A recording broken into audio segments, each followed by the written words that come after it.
All right, well, we'll go ahead and get started here. Thank you everyone for joining us this afternoon.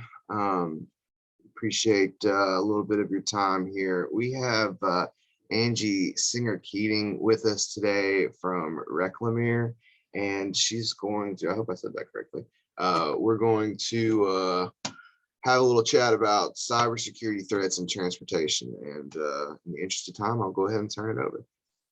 Great. Thank you so much, Brandon. And I'm really grateful that you and Rebecca asked me to do this for your members. I'll start off, give you a little bit of background about myself.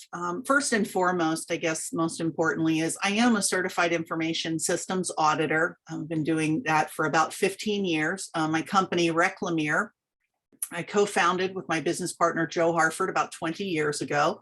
And we specialize in working with companies in the small and mid-sized sectors to improve their cybersecurity hygiene and help protect their organizations.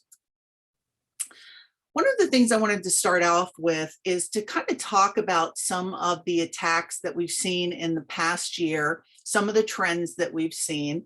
And I want to first make clear that it's not my intention to scare you. I know a lot of this can be very scary. We work with clients every day who come to us because an attorney has recommended that they call us because they've had an incident. And we, for 15 years, I've been dealing with the impacts that these types of events have on companies of all sizes. And it is scary. But I want to put your mind at ease, because while the first part of this is going to kind of focus on the scary stuff, the last part, the second half of this presentation, is really all about the things that you can do today. And my hope is that every one of you takes away at least one or two things that you can do immediately, that just by having attended this, you will have improved your own security hygiene, whether it's on your own personal devices or whether it's within your organization itself. So I want to start off talking about ransomware, because when we talk about cybersecurity and all of the various risks that are out there, just about all of the financial harm that we're seeing today comes from a specific type of security incident called ransomware. And that's basically where bad guys are able to get into your computer systems. They will do a couple different things. One of them is they may encrypt all of the data and then require you to give them so much money in Bitcoin, usually some form of anonymous cryptocurrency. And they promise in exchange to give you keys to unencrypt your data. The other thing that they will do in the form of ransom is holding your data hostage, saying that if you don't pay, they're going to release all of your data out onto the internet. Now that can be really problematic because of data breach notification laws and the impacts that that can have on your clients, on your employees. And most organizations that tend to be outside of highly regulated industries like financial services and healthcare oftentimes think that maybe their data is not valuable enough for anyone to want it. But that's not the point of ransomware, and that's not the point of these attacks. The attacks is to basically stop you from doing business in a way that you are going to pay any amount of money in order to hopefully get your business back up and running again. So this is a really big business. This is not any longer individual actors, high school kids, some guy sitting in his basement. This is the work of organized crime. And that's one of the most important things to understand. Now, $6 trillion in worldwide damages in 2021. Now, the increase, whenever I see statistics that are an increase over 2020, of course, we always have to factor in the reality of COVID to say, well, maybe it's not that bad because of the year of COVID. I can tell you that 2021 really did not stop the bad guys. In fact, with the move to folks working from home, all it did was increase the attack surface. So instead of trying to get into your company Now they were able to get into your company through the employees that were working from home. And generally speaking, home networks have far less secure security controls in place. So most of the losses are targeted at those that we consider critical infrastructure. They are supply chain attacks, and obviously transportation is a critical part of supply chain. If we didn't know that before, we certainly know that now, post-COVID, with all of the bottlenecks around transportation. So you most definitely are part of critical infrastructure. And so you are, by that very definition, a high value target. We're seeing also one of the trends in 2021 is that folks are demanding double extortion. So it's not just enough to hold your data hostage or hold your company hostage and you can't operate. That's one ransom they want from you. If you turn around and then say, no, you know what, we'll just recover all of our systems without your key, then they say, okay, well, we're still gonna put all your data out publicly. Another trend is that the bad guys don't have to be very sophisticated anymore. There are actually ransomware as a service offerings out there. So very much like you pay a per month fee to have your Microsoft email or some of the other services that you purchase on the internet, ransomware is also a service that you can purchase.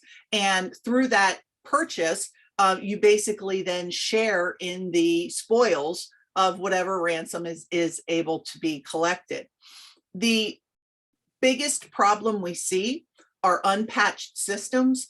And the number one way that those unpatched systems are then exploited is because of phishing attacks. And those are the attacks, I'm going to talk about those a little bit more in detail, where you accidentally click on a link in an email or you download something from an email.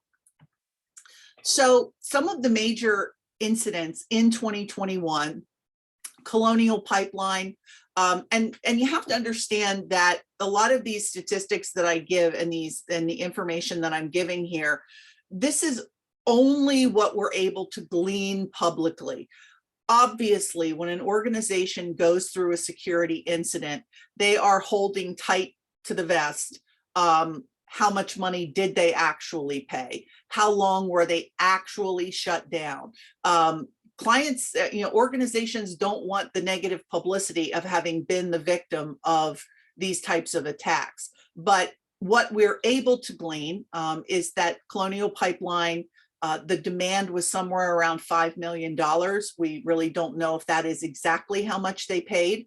It resulted in a true 6-day shutdown, but they have had months of ongoing recovery.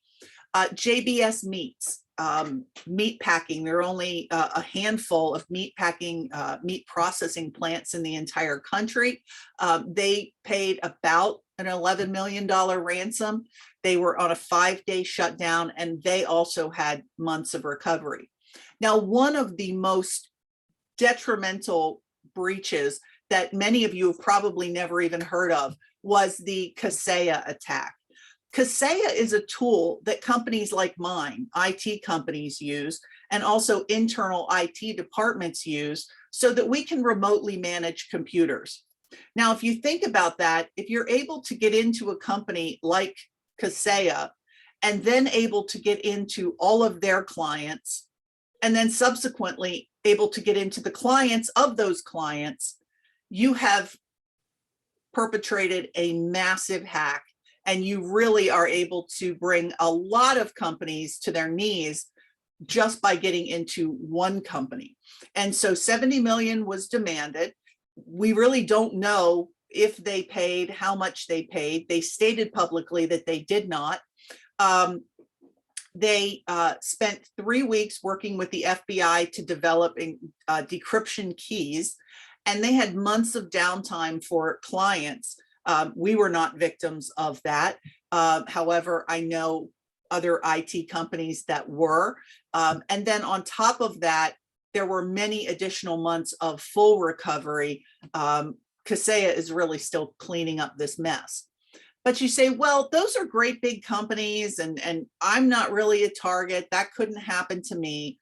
Well, also in 2021, a company called Bay & Bay Transportation, which is a regional family-owned carrier, some of you can probably relate to that, was hit with the Conti ransomware.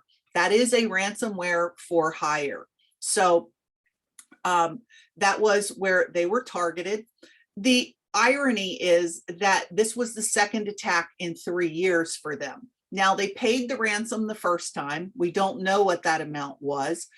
This second time, they did not pay the ransom. In quotes I read, they attributed the fact that they did not pay the ransom to the fact that the 2018 attack led to massive system upgrades. And that generally is the case. When I work with clients in 2 ways. One is proactive. I want to help you not get attacked. There's always limited budget for that. It's hard to get the money, the resources, the people that is necessary. But the irony is the other kind of client that I work with are clients after there's been an attack. And there's always a lot of money available to upgrade systems, buy new equipment, enhance software, hire more people after an attack. So you really want to be, when you're working with a security provider, my hope is that you're working with them before something happens to prevent you from being in that latter category. I can also tell you that when you are in the midst of a response, you can generally count on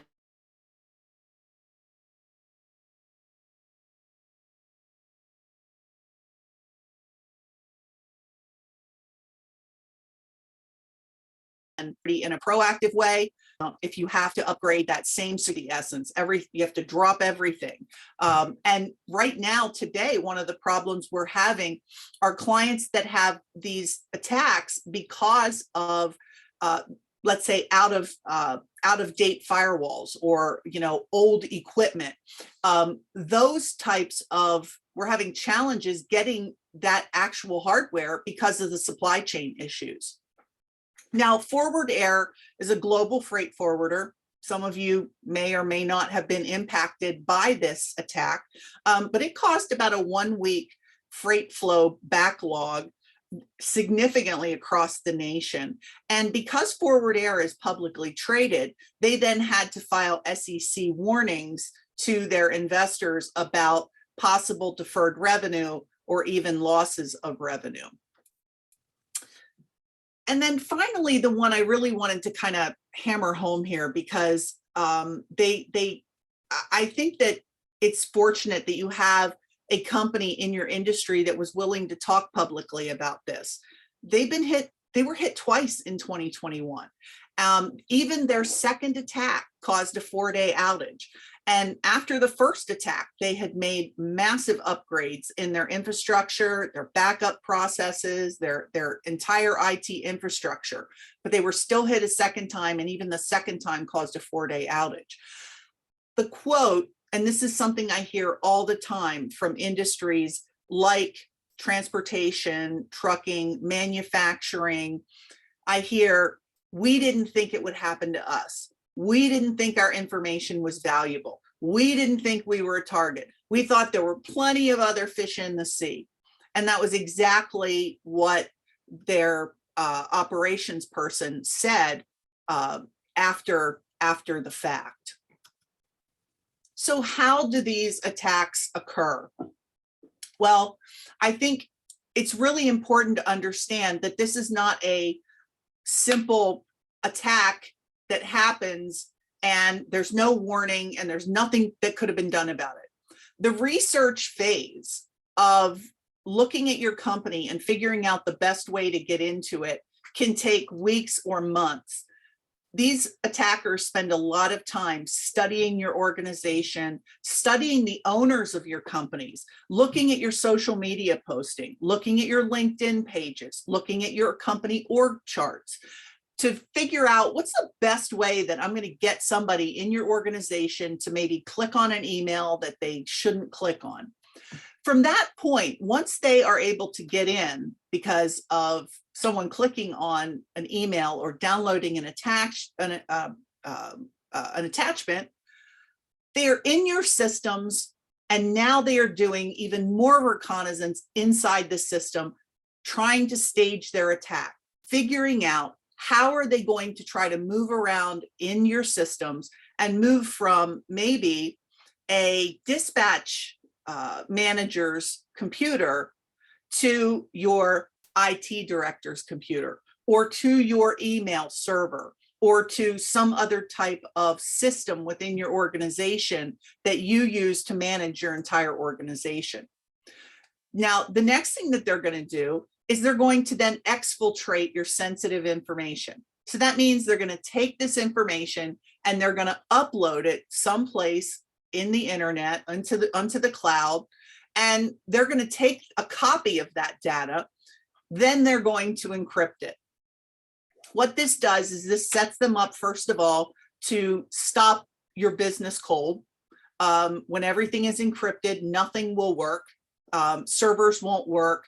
Your computers will not be able to log on to other computers within your organization. They won't even be able to get to the internet. So if you think about it, if you've ever had an internet outage in your organization, what just that occurrence alone did. So not only can you not get to your data to do any work, you can't even get to the internet to try to even figure out what's going on. Now, the thing about this is every single one of these steps, from months to days, months to weeks to days, to literally hours before your data is actually encrypted and exfiltrated, there have been footprints inside your network. There have been indicators in your logs, and we call those IOCs, indicators of compromise. And so unless you have a robust way of looking at logs, looking at information, and seeing what's normal, what's not normal in your organization, you're going to miss all of these warning signs. And not a single one of these things that's listed here in this attack chain would be something that your antivirus would catch. So nothing is going to stop the research. Once they're inside of the organization, your antivirus is not going to stop that, most likely, because one of your own people clicked on the link. One of your own people downloaded the attachment. So they're already within your organization. It's way too late for antivirus to do anything at that point in time.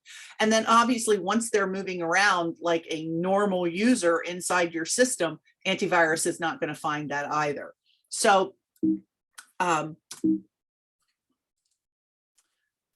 when we look at the common factors on the breach commonalities, this is one of the statistics. This is a set of statistics that I think are really tragic, because I've been giving some form of this presentation. I teach it for the Pennsylvania Bar Institute.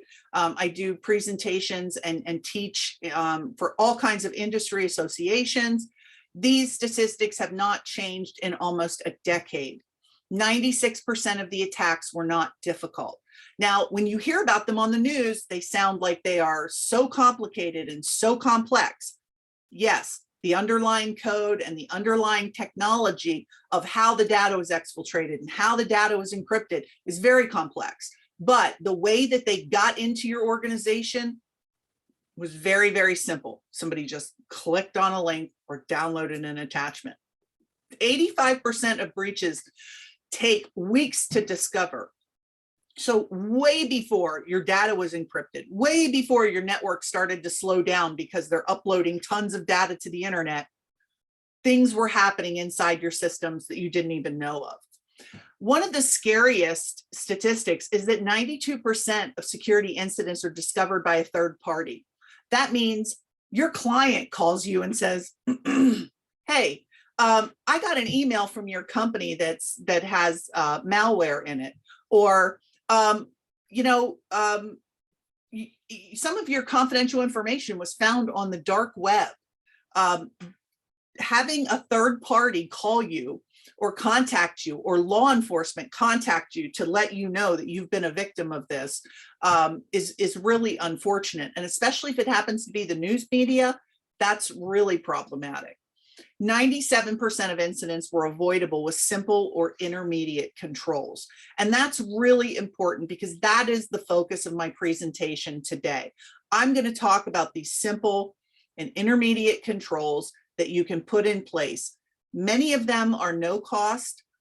Some of them have very high cost, but there's a whole range of things that you can do to try to make it harder for the bad guys to get into your organization. So one of the things we want to talk about first is, as I go through these 10 things that you need to think about and put into play in your organization. Number 10 is that many organizations think, well, we'll just buy cyber liability insurance coverage and everything will be fine. Well, cyber liability insurance coverage is not going to help you get your data back. They may pay the ransom so that you can get your encryption keys, but you need to understand that it is not a magic bullet. You don't just simply type in an encryption key and boom, you're back to business as usual. Just doesn't happen that way. From the time that if you're fortunate enough to get your encryption keys, at that point in time, all of these systems have to be cleaned. All of these systems have to be brought back up into process. And the actual act of encrypting some of these can harm your configurations to the point that systems that used to talk to each other can no longer talk to each other. So even with your encryption keys given to you by the hackers, you could still be in for a very long road ahead. One of the things I also want folks out there to understand who may have cyber liability coverage today is that just because you have it today doesn't mean you're going to get renewed. Now, I know that in the world of trucking, I'm the daughter of an independent trucker, and I know that, insurance, the trucking industry can be a high value target for people that want to sue you. And so issues around getting insurance renewals can be problematic. It is the same way in cyber liability insurance. These companies have had massive losses. When you see that millions of dollars in ransom are being paid out and insurance companies are paying that ransom, they're taking on losses that they want to stop. And so what we're seeing in our clients are clients that were able to get cyber liability coverage and may have had it in place for a couple of years now. The insurance carriers are being way more picky about who they're willing to insure. And if they are willing to insure you, they want to see things like security audits and risk analysis reports that show that you do have things in place like two-factor authentication, like backup plans, like incident response plans. They want to see that you've got up-to-date systems and that you're a good risk for them to insure. So some of the things to make sure when you're looking at cyber liability coverage or you're going to renew is make sure that there's some type of security risk assessment you're performing prior to completing the application. Because the other thing you don't want to say is, yes, we have two-factor authentication on everything, and then find out after a breach that, well, you had it on most things, but the one system that got compromised didn't have it. That could be grounds for them not paying out on your behalf. Make sure you are absolutely truthful on all aspects of the technology. When you get that application, it can be very tempting to just check, yes, we have it. Yes, we have it. Do not ever do that. Again, you're going to risk not being covered in the event that something happens. And it's probably a good idea to get some legal counsel review before you purchase and renew your policy.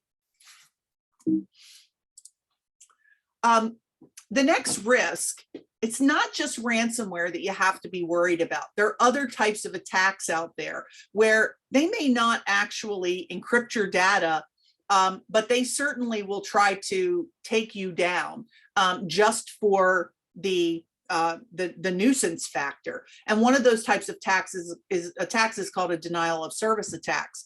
And this is something that we have to be vigilant about, because with more and more things connected to the internet, this Internet of Things world that we live in, things can be compromised, like baby monitors or DVRs or home security systems, where those devices can be used to then flood networks and basically bring your business to a complete standstill. Again, demanding a ransom before they will stop the flood of all of these packets crippling your network. So some of the things that you need to do to help yourself mitigate this are make sure that you have business continuity and disaster recovery plans for larger organizations. For all organizations, but especially for smaller organizations, you want to change those default passwords on your internet connected devices. And then always on an internet, on a network, you want to be looking for high bandwidth usage. That can be an indicator that there's something going on in your network that could be leading up to a denial of service attack. The next big problem I see when folks have an attack is that they don't have backups or they don't have good backups. Those are two very different things, and a backup is not always good. The only good backup is one that you have tested and that you know is going to be able to recover your systems in an acceptable period of time. Now, it's not just your own backups that you need to think about. It's really important that when you are relying on a vendor, let's say you're relying on an IT vendor who's going to host some of your data or is going to put your data in their cloud, you need to understand what kind of backups they have. And again, do they test their backups? So a really important rule of thumb is that you want to have a 3-2-1 rule. 3 copies of all of your data and configurations in 2 different places, and that you test it at least once per year. The most important systems are your mission critical systems. So for many of us, email is now a mission critical system. We rely on email for all kinds of things anymore, and without that, we can come to a standstill. So you want to know how long could you function without your email, or if you have a dispatching application or routing or any other type of system that you receive load information or bills of lading, any of those types of systems, how long could you stay in business if you did not have that system? You want to make sure your recovery time is well below that. Here's a really big one. Folks do not realize how dangerous old computers are. If you log into a computer and you're still seeing Windows 7, that machine is absolutely Swiss cheese. It is one of the easiest systems for the bad guys to get into. There is no longer any support. Support was stopped in January of 2020. Most people aren't even aware of that, so they probably haven't purchased the extended support that's only going to be around for about another 8 months, I guess, 7-8 months.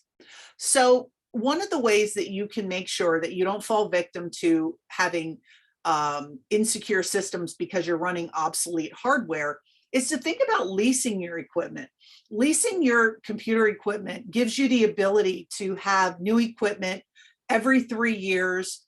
You know, in the world of computers, a 4 or 5-year-old computer is really a dinosaur. And so keeping that hardware new is one of the best ways that you can protect yourselves. If you are still running Windows 7, it is super critical that you upgrade or migrate to at least Windows 10. Now, another area of risk that folks don't often think about is, do they have the right staff to secure their systems? You may have the right staff, the right staff or the right vendor to keep your computers running, but securing computers is very different. Security is now a specialty in and of itself. Just like the way that your general practitioner is the doctor that you go to for you know, your checkup and make sure that you're staying healthy. But when you have a problem, you need a specialist. You go to the brain surgeon, you go to your you know, your cardiologist, because those types of things are complex. IT security is highly complex and highly specialized now. There is a 0% unemployment rate for experienced security analysts. It is impossible for people who keep computers running to also be up-to-date current cybersecurity experts. They're two very different disciplines. And so you may want to consider thinking about managed security service providers that can give you that assurance. Maybe it's as simple as once a year they do a security audit for you. Maybe they're actually monitoring every one of your endpoints for anomalous behavior on a 24/7, 365 service level agreement. But there's every flavor in between there of where security experts can help you. You want to make sure that if you are working with a security service provider, that they have credentialed security people on staff. You want people that have credentials like Certified Information Systems Auditor, Certified Information Security Systems Professionals, Certified Information Security Managers. These are the types of certifications that you want. Microsoft engineers, all types of other engineers. Those are fantastic certifications to have, but they do not validate that someone has necessary security expertise. Make sure that you're also requiring ongoing security education for your IT staff. These are folks, your IT staff are people that need more than just basic security education.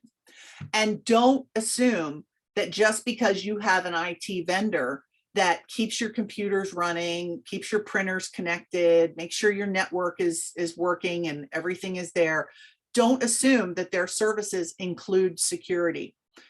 Oftentimes, the security components to those to that hardware or those systems is an upcharge. And sometimes people think, well, I don't really need to pay for that. I've got antivirus, I've got a firewall, I'm good. No, you really want to pay for security monitoring. You really want to pay for log review, that type of additional specialty expertise and service level that goes above and beyond just keeping the lights on, basically. Another thing that folks don't think about are lost and stolen devices. And this is really important because you may think, well, I don't really have important information on my laptop. Well, do you do your employees' payroll from a laptop? Do you have reports on your smartphone that someone has sent you in an email attachment that have bank account numbers or driver's license numbers? Pennsylvania specifically has the Pennsylvania data breach notification law. And so you are required, if you have a data breach that involves this type of information, you're required to notify Pennsylvania's Attorney General, and they will possibly then turn around and do an investigation. So one of the best ways to prevent having to do a data breach notification is to encrypt everything. A lost device that's encrypted, you don't have any worries. You don't have to report anything under most data breach notification laws. Encryption is simple when you talk about today's cell phones, because most of today's cell phones, as soon as you put a password or a passcode on your phone, whether it's your face, your fingerprint, or an actual code that you punch in, your device is encrypted in the background. Make sure that your vendors are also doing encryption.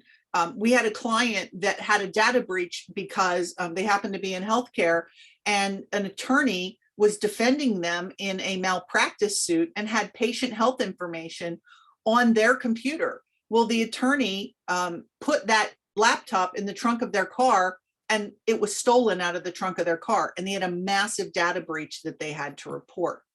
And then make sure that in your incident response plan for your larger organizations that have a formal incident response plan, that you include what to do in case of a lost or stolen device. Now, number 4, this kind of gets a little bit kind of technical, but it comes down to, where is your data? So if you have a vendor that says, we're going to put your data in the cloud, well, where is that cloud? Is that a server in their basement? Is that the Google Cloud, the Microsoft Cloud? Where is the data? And when we talk about things like IaaS or PaaS or SaaS, infrastructure as a service, platform as a service, software as a service. All of these involve some form of computer equipment or applications that are not within your four walls. Now, the cloud can be way more secure than having everything in your own building, because, you know, the folks at Google and Microsoft, Verizon, all of these business clouds, they have people with PhDs in cybersecurity protecting your information. You probably don't have that on your staff. So the cloud can be inherently way more secure, but for those tier 3, tier 4 kind of service providers, you don't know where that server is. You don't know where their cloud is. Now, I know that with some transportation companies, they will have their own in-house developed systems. They wrote their own code. Maybe they wrote it years ago, and that's the system that they use. Well, who owns that code? Did the employee who wrote it, do they own it? Do they have a claim of ownership to it? So you need to make sure that in your employment agreements that you state in there clearly that any development, any software developed in your organization, you retain the ownership rights to that. Also making sure if you're on a server, are you sharing that with any other company? Or are you on a standalone server by yourself? Because if that other company is compromised and you're in a shared environment, then your environment's going to be compromised as well. And then I always put in here about vendor business viability. That's not just anymore about, well, the company, my vendor went out of business and I can't access my data. Today, the problem happens to be all of this merger and acquisition activity. So you may have had a longtime vendor, they get bought by someone else. That new company does not have robust security in place, and you end up having a data breach because the company you thought you worked with is no longer that company, they've been bought out. So you need to understand what's going on when you get a notice that one of your vendors has been purchased or they're going to have a merger. Now, I want to spend some time on phishing and spear phishing, because this is the #1 root cause of ransomware attacks. It is so heinous, and the emails that get sent can look so real. There are times where the likelihood of having one of these types of attacks goes up. So for instance, we're right now in prime phishing season. That's because we're in tax season. And so people will get emails that look like there was a problem with your tax return. It looks like it was from the IRS. It's going to spark fear into your heart. You're going to be tempted to click on it. Never, ever, ever click on links in emails. Always go to the website. So if it looks like you got an email from your bank, don't click on the link in the email. And this goes for text messages today too. Never, ever, ever click on links in text messages unless it is from a person that you absolutely know, and you know for a fact 100% that they legitimately sent it to you. This also goes for messages inside social media, Facebook Messenger, inside Instagram. I'll tell you a little secret. One of the things that happened when Facebook bought Instagram was that they automatically created Instagram accounts for every Facebook user. So if you've been one of the victims of having your account taken over, your Instagram account taken over, and your friends start getting Facebook messages from your Instagram account, you may say, oh, that can't be me. I don't have an Instagram account. Yes, if you have a Facebook account, regardless of whether you actively set up an Instagram account or not, you have an Instagram account, and those accounts have cross login credentials. So it's super important that you're paying attention to the messages that you're getting, text, email, and within social media. Now, it's also really important that only one person in your organization send out security alerts. and that everyone knows what they look like and who that person is that sends them out. Because one of the ways that people get tricked on clicking on links and downloading attachments is because email from your business will get spoofed. So it looks like it came from a person inside your company saying, hey, there's a security problem. Click here to change your password. And clicking there takes them to a fake page where they're asked to log in and give their credentials.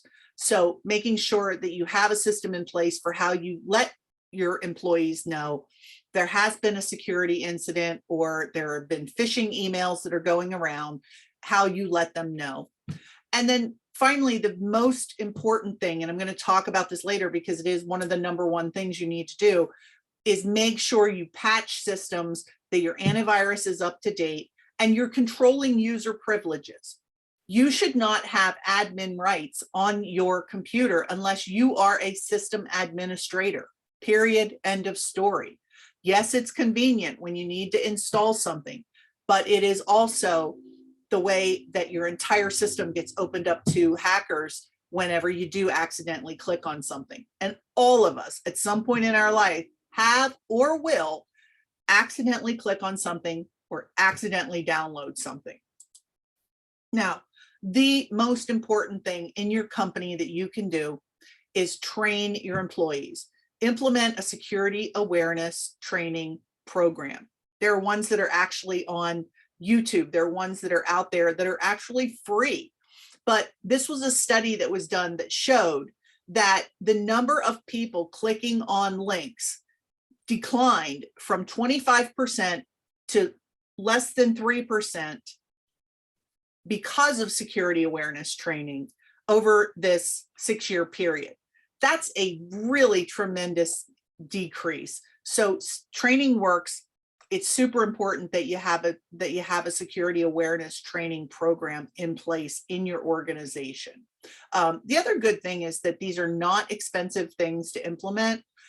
They also can be done in fun ways. A lot of the security awareness training today is no longer that boring, read something, take a test. Many of them today are loaded with videos and sound and gamification. So it can be almost fun to do some of this security awareness training.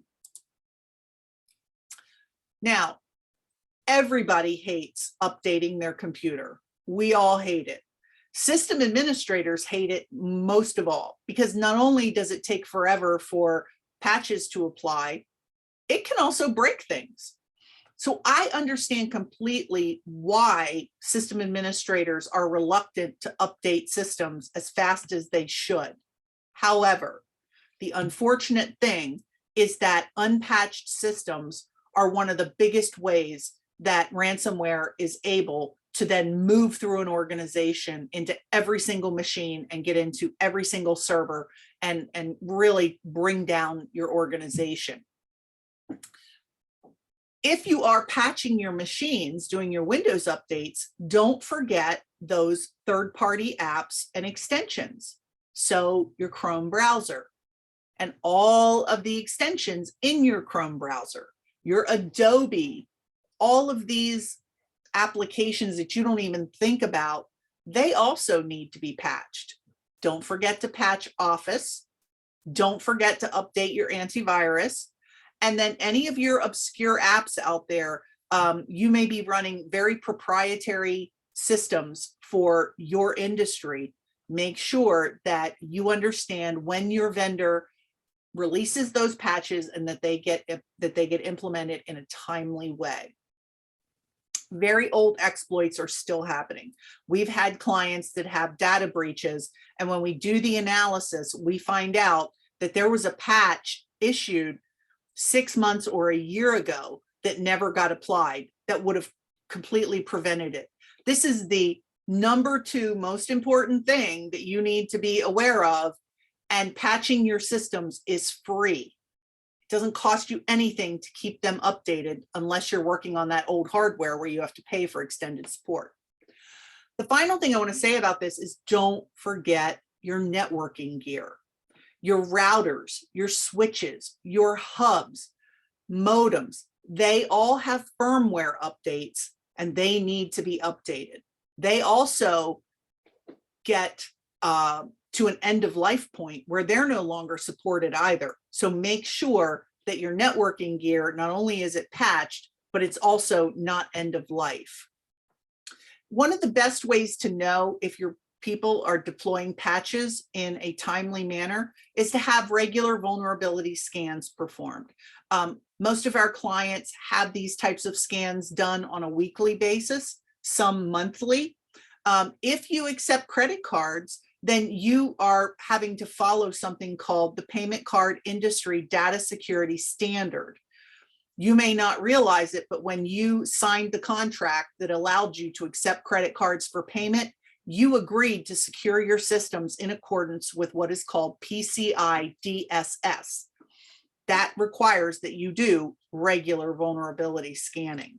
So those reports will show you what systems have vulnerabilities, what patches need to be applied. If you're doing this on a regular basis, then you can verify that your team is actually updating systems the way that they should be. Finally, this is a big one, especially for small organizations where maybe you just have a single server that holds all of your files, or maybe it hosts your email, or God forbid, it hosts your website. In today's world, there's absolutely zero reason you should be hosting your own website. It really should be hosted somewhere else, because once your website is compromised, you could then be the one spewing out bad links and malware right from your own website and not even know it. So Windows Server 2008 is a really, really common server that has been in use for a long time. Folks love it. It was a tried and true, reliable server operating system, and it is still in place in operation in many organizations, but its life is done. End of life was 14th of January 2020, and you can purchase extended support. So if you still are running Windows Server and you have not purchased the extended support, you need to do that. So one of the most important things you can do is perform a risk analysis that's going to identify these types of systems in your environment. You need to make sure that you have a conversion plan. Upgrading a server is way more complex and involved than upgrading a typical desktop computer or a typical laptop. A server often hosts many applications, and oftentimes your server is the way that all your other computers are able to communicate in your organization. So it's really important that there's a plan to upgrade servers when the time comes. Also, go for the easy wins. If you have Windows servers in your organization that are not mission critical, get those upgraded right away.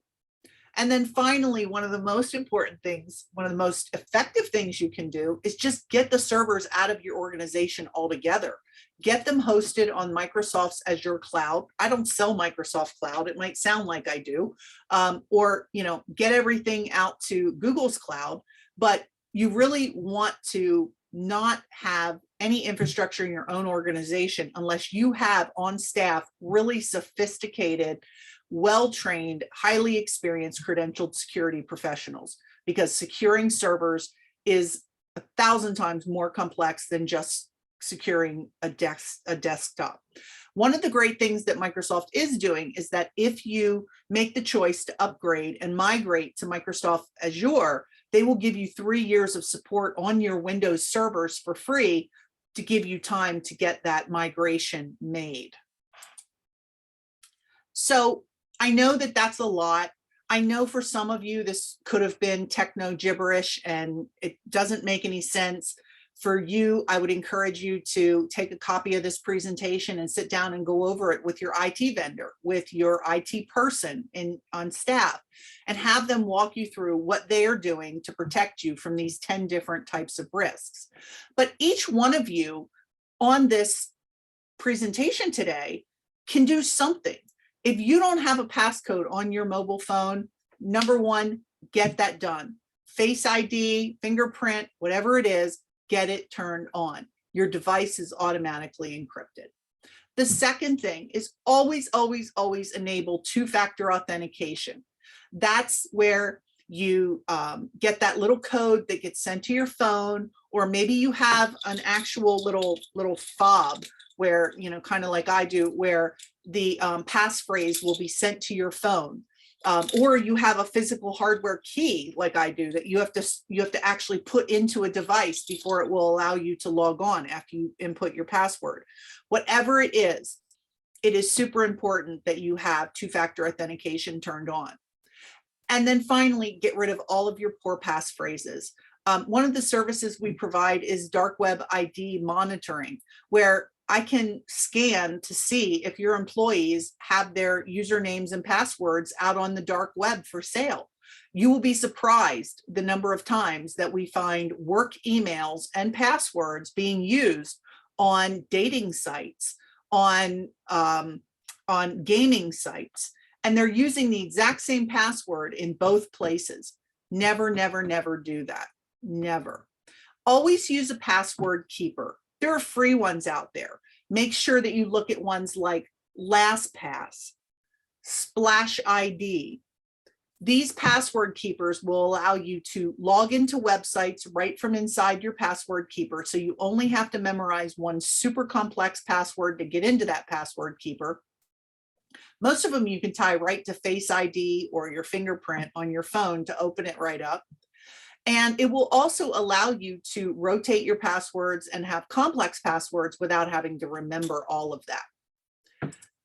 Now, one of the things I do want to say at this point before I start talking about the focus of small and large organizations is I do want to talk about some of the things that have been in the news lately for the transportation industry around your electronic log devices in trucks and the electronic systems in trucks. What I want to say is that that is super scary.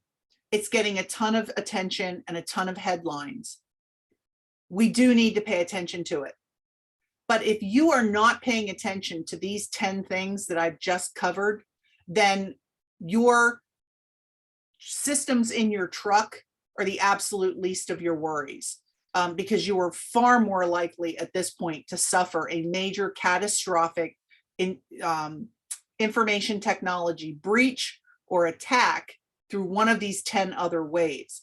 So as more and more is understood around the attacks that will be perpetrated on electronic log books and electronic vehicle control systems, we'll definitely be talking about that.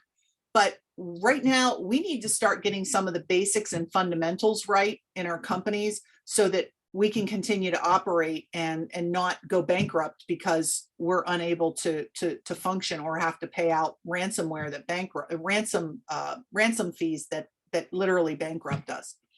So if you have a small organization, just make sure you know where are all of your computers, making sure you know which ones are mission critical. What do you have in terms of operating systems on those computers? If they're end of life, get rid of them, get them upgraded. Making sure that you're implementing access control, meaning two-factor authentication for anything that gives remote access. Change those default credentials on every internet-facing device. And then also think about a basic annual security test, annual vulnerability scanning, and an absolute minimum if you're a small organization. Large companies, you really, really, really need to get rid of legacy systems and unnecessary data. We've had clients that have had data breaches where they've had thousands of employees and, you know, hundreds of them retired or are no longer with the company, but you're still responsible for their data. You still have it. You have their social security number, you have their bank account number, you have their driver's license number. And there's no reason that you should compound a bad situation of a data breach by having data being hacked that you don't even use anymore or you don't need. Large organizations absolutely positively must have some type of endpoint monitoring where they are actively looking for threats and malicious and suspicious behavior on systems so that they can stop attacks before they happen. Antivirus does not do that. Firewalls do not do that.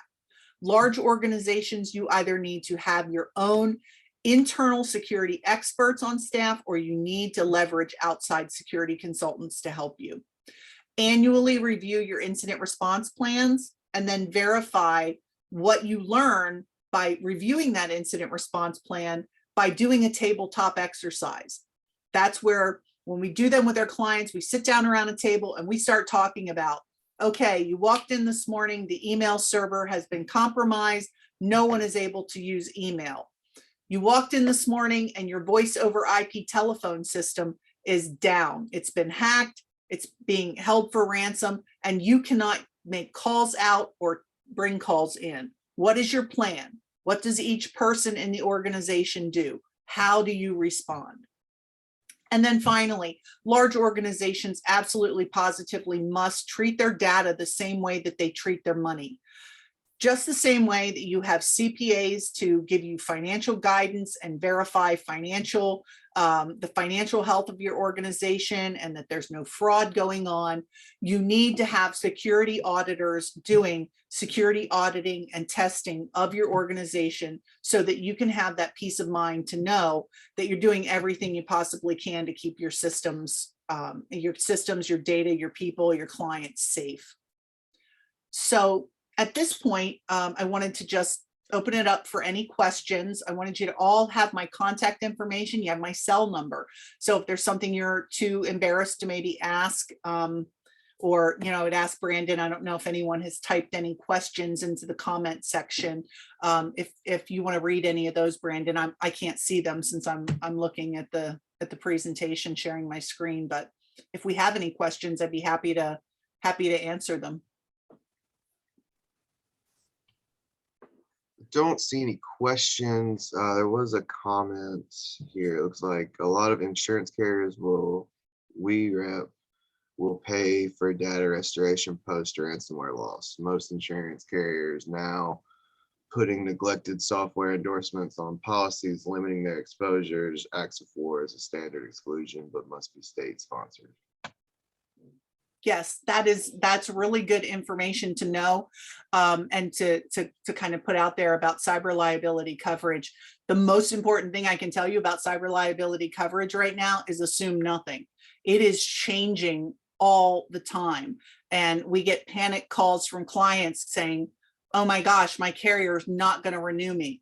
It might just be because of the industry that they're in. So you need to be very proactive. If you are fortunate enough and you have a good cyber liability policy, work with your carrier well in advance of renewal to make sure you're not caught at the last minute with any kind of surprises.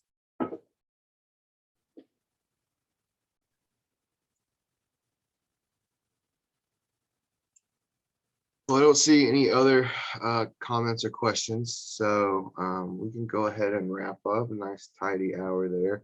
I appreciate you spending some time with us this afternoon, Angie, and we'll coordinate on ways we can get this video posted on our YouTube channel and on our website. Absolutely. I'm happy to help, and feel free to reach out. We have a complimentary 30-minute consultation with anyone who's attended the webinar. I'm happy to chat with you and talk with you about any of your situations or issues you may be having right now. Perfect. Well, thank you very much, and have a great day. Thank you. Bye-bye.